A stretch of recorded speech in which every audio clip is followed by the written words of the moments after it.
reino muito distante daqui, vivia um rei que apreciava objetos de grande beleza.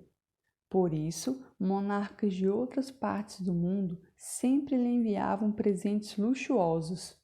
Cada vez que chegava uma comitiva, vinda de lugares distantes como a Pérsia, a Índia ou um país de Cáucaso, o rei a recebia no palácio com muita pompa. Diante de toda a corte, abria as arcas ricamente ornamentadas e admirava em silêncio as estátuas de ouro, os vasos entalhados em marfim, os retratos cujas molduras eram cravejadas de pedras preciosas que lhe mandavam sultões como sinal de amizade.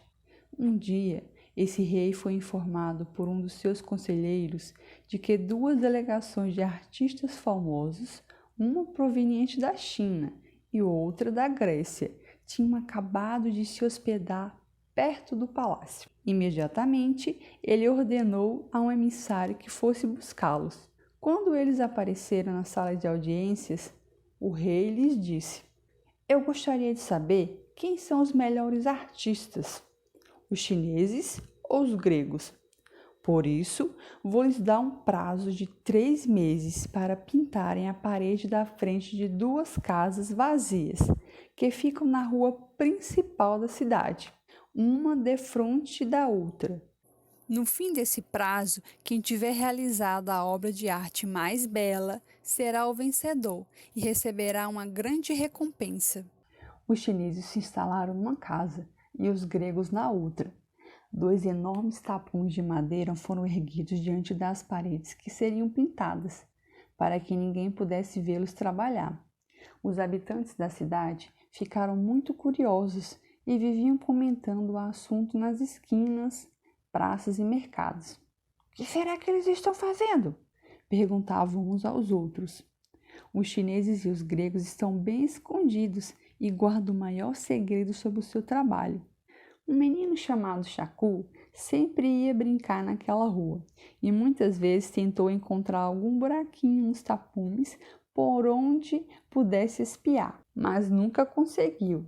Até que um dia viu serviçais do palácio levando material para os artistas chineses. Em carrinhos transportavam finos pincéis de todos os tipos e tamanhos, tintas variadas em potes de vidro, pós coloridos, dourados e prateados, compassos, réguas e esquadros, e mais um número enorme de objetos cujos nomes o menino nem conhecia. "Eles devem ser artistas muito bons mesmo, para saber usar todas essas coisas", pensava o menino Shaku, sem tirar os olhos daquilo que estava sendo entregue aos chineses. Logo em seguida, viu outros serviçais aparecerem na rua com carrinhos cheios de panos velhos, lixas, baldes, sabão em grande quantidade, flanelas e potes de cera. Todo esse material foi recebido pelos artistas gregos e levado rapidamente para trás do seu tapume. Shaku ficou muito intrigado. "O que será que vão fazer com tudo isso? Por que não pediram pincéis de tinta como os chineses?" Desse dia em diante, o menino Shaku passou a chegar bem cedo naquele lugar. Sentava-se numa pedra e ficava cismando. Observava o vai e vem dos entregadores de material. Tentava distinguir os ruídos que vinham de trás dos tapumes.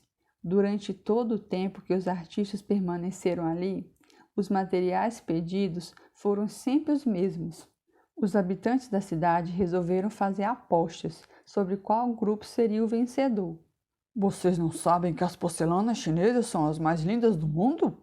dizia um. "E, além do mais", falava outro, "os chineses são famosos pelas ricas pinturas de piobos, móveis e tecidos de seda. Com certeza vão ganhar." Como a informação sobre o tipo de material que os grupos estavam usando tinha se espalhado, apenas uma pessoa apostou que os gregos seriam os vencedores. Foi o que se apurou ao contar as apostas. "Quem foi que teve a infeliz ideia de apostar neles?" perguntou um velho. "Fui eu", respondeu o menino Shaku, em meio à multidão, se levantar da pedra onde agora estava sempre sentado. "Vamos esperar o dia marcado, então vocês vão ver se eu não tinha razão." Finalmente, passados 3 meses, O rei anunciou que iria ver o resultado do trabalho dos artistas. Acompanhado de seus conselheiros, escolheu o horário do meio-dia, quando o sol bastante forte iluminaria bem as duas obras de arte. Ao chegar o momento, os dois grupos de artistas mantiveram-se diante de seus tapumes, aguardando muito quietos a vinda do soberano. O menino Chacu também estava ali, como sempre, mas num lugar especial, que ele escolhera para poder ver bem de perto as duas paredes. O rei ordenou que fosse derrubado primeiro o tapume dos chineses. Quando a ordem se cumpriu, a multidão maravilhada ficou em silêncio. Jamais se vira obra de arte tão perfeita. A parede estava inteiramente recoberta de figuras esplêndidas. Havia casas, árvores, templos, jardins e pessoas vestidas com riqueza.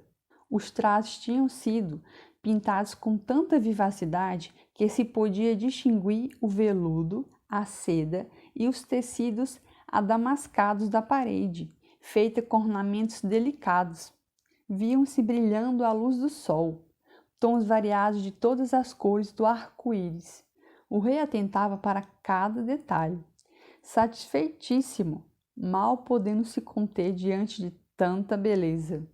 É claro que serão os vencedores, diziam algumas mulheres, apinhadas em torno da parede. Os gregos não podem ter feito nada melhor do que isso, concordavam os conselheiros do rei. Pouco depois, quando todos já tinham tido tempo de admirar a obra dos chineses, o rei pediu que se retirasse o tapume da parede dos gregos. E surgiu a parede branca e lisa em que nada fora pintado, mas que a luz radiante do sol refletia o trabalho feito pelos chineses. A obra que se via era infinitamente mais bela, pois os raios do sol formavam ali outros matizes que os chineses nem sequer tinham sonhado.